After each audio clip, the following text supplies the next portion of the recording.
देवों के देव महादेव बहुत ही भोले माने जाते हैं, इसलिए उनका एक नाम भोलेनाथ भी है।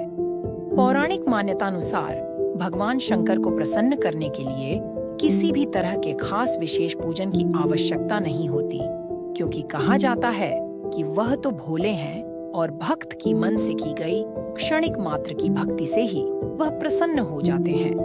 अगर आप भी शिव की भक्ति और कृपा पाने के लिए सावन के सोमवार का व्रत करते हैं, तो इस कथा से भोलेनाथ को प्रसन्न कर सकते हैं।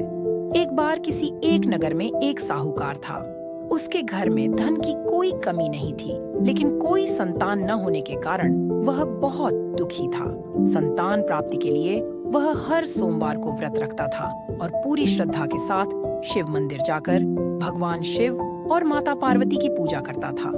उसकी भक्ति देखकर एक दिन मां पार्वती प्रसन्न होकर भगवान शिव से साहूकार की मनोकामना पूर्ण करने का निवेदन किया। पार्वती जी के आग्रह पर भगवान शिव ने कहा कि हे पार्वती, इस संसार में हर प्राणी को उसके कर्मों का फल मिलता है और जिसके भाग्य में जो हो उसे भोगना ही पड़ता है। लेकिन पार्वती जी ने साहूकार की भक्ति देखकर उसकी मनोकामना पूर्ण करने की इच्छा व्यक्त की। माता पार्वती के आग्रह पर शिव जी ने साहूकार को पुत्र प्राप्ति का वरदान तो दिया, लेकिन उन्होंने बताया कि यह बालक 12 वर्ष तक ही जीवित रहेगा।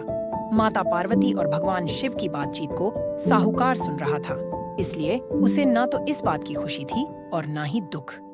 वह पहले की भांति शिव जी की पूजा करता रहा। कुछ समय के बाद साहूकार की पत्नी ने एक पुत्र को जन्म दिया। जब वह बालक 11 वर्ष का हुआ तो उसे पढ़ने के लिए काशी भेज दिया गया। साहूकार ने पुत्र के मामा को बुलाकर उसे बहुत सारा धन देते हुए कहा कि तुम इस बालक को काशी विद्या प्राप्ति के लिए ले जाओ।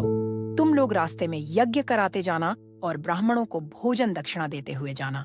दोनों मामा भांजे इसी तरह यज्ञ कराते और ब्राह्मणों को दान दक्षिणा देते काशी नगरी निकल पड़े।